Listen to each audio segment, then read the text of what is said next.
안녕하세요. 정보가 세상을 바꾼다의 인포뱅크입니다. 이번에 전해드릴 내용은 워싱턴 포스트, 화웨이, 북한 3G 무선 네트워크 구축 비밀리에 도하입니다.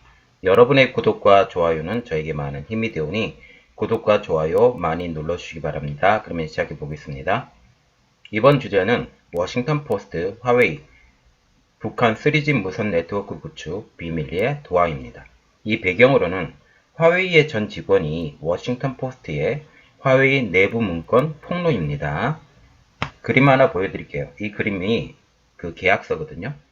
UMTS 프라이스 스케줄이라고 계약서고요. 여기 화웨이 도장이 딱 박혀져 있고 날짜는 2008년 3월 17일. 그리고 여기 사인한 사람들이 체오하고 판다 이 회사에서 사인을 했거든요. 자세한 내용은 뒤에서 설명을 해드리겠습니다. 또 그림 하나 보여드릴게요. 지금 이 문제를 통해서 ZTE 문제가 다시 떠오르고 있어요. 그래서 그 전에 나와 있던 그림들 모아서 ZTE 문제 이것에 대해서 제가 따로 뽑아서 지금 보여드리니까 이거는 참조 자료로 한번 보시면 됩니다. 첫 번째 내용입니다. 화웨이의 북한 이동통신망 구축 도하입니다. 통신장비의 부품 상당량을 미국 기업에서 받는 화웨이가 북한에 장비를 공급할 가능성에 대두로 국제적 파문으로 확산될 전망입니다. 지금 화웨이의 내부 문서를 입수를 했거든요. 이것은 워싱턴 포스트에서 화웨이의 전 직원으로부터 이동통신망 구축과 관련된 화웨이의 내부 문건을 입수했다는 그런 보도입니다. 그러면 자세하게 그 내용에 들어가서 화웨이의 내부 문건이 어떤 것이 있는지 한번 보겠습니다.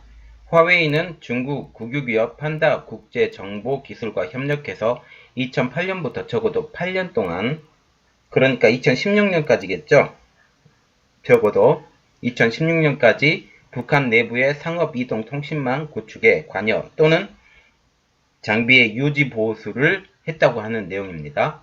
화웨이의 내부 문건 중에 중요한 내용에 대해서 한번 보겠습니다.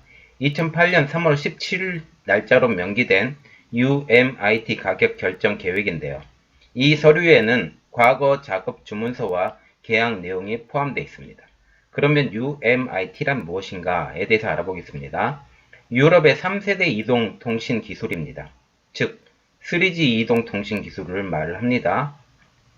그러면 거기에서 언급된 체오란 회사에 대해서 알아보겠습니다. 체오란 회사란 북한이 이집트 기업과 합작해서 세운 통신회사예요. 그때 당시에 이집트에서 있었던 회사는 그 친이란 계열의 그 대통령이 군림을 했거든요. 지금 대통령하고는 지금 다르고. 그래서 이게 이란, 이집트 이게 다 연결된 나라입니다. 그래서 그때 이집트에 있는 기업이 북한하고 합작해서 세운 통신회사가 체오입니다.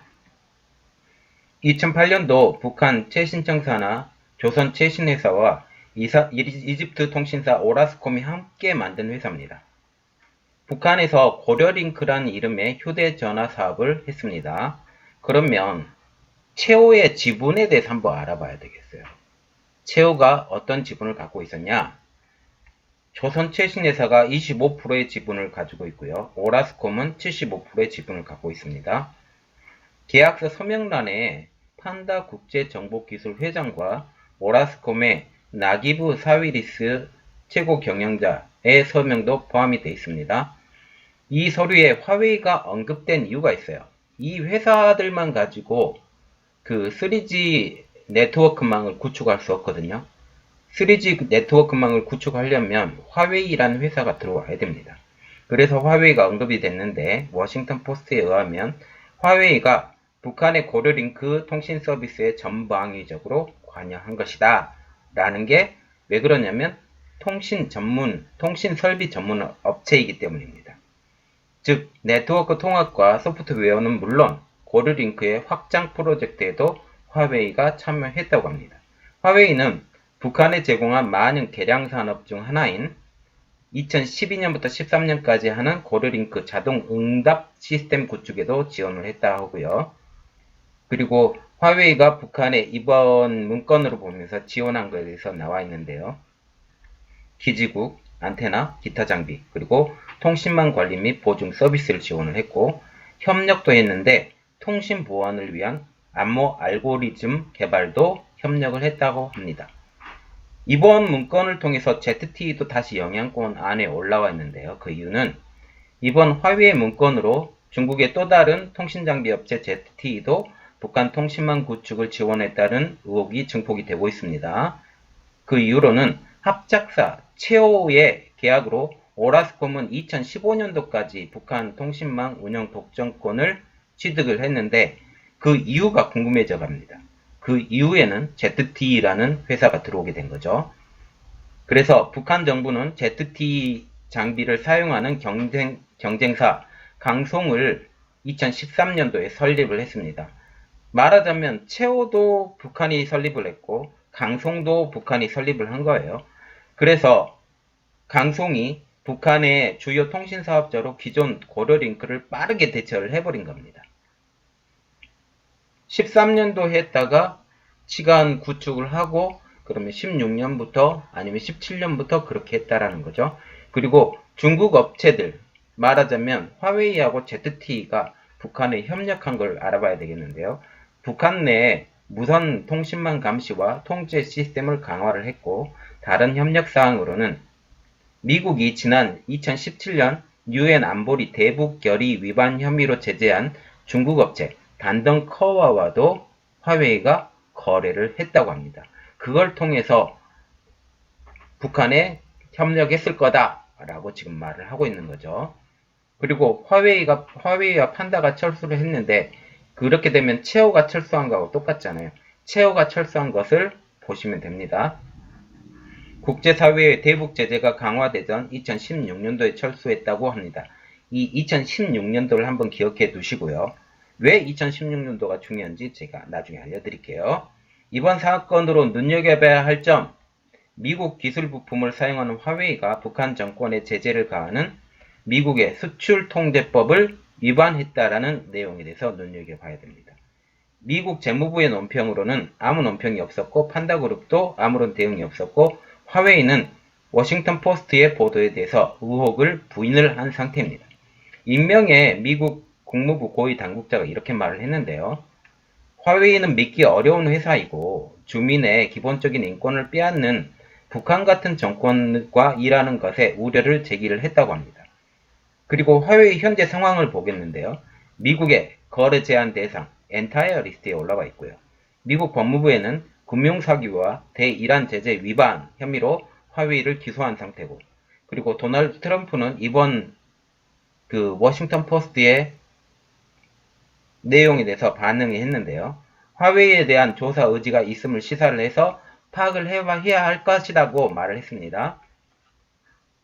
그래서 이것이 미중 무역 분쟁에 끼치는 영향을 끼칠 것으로 예상된다. 특히 화웨이. 에반스 리비어라는 전 국무부 동아시아 태평양 수석 보좌관이 이렇게 말했는데요.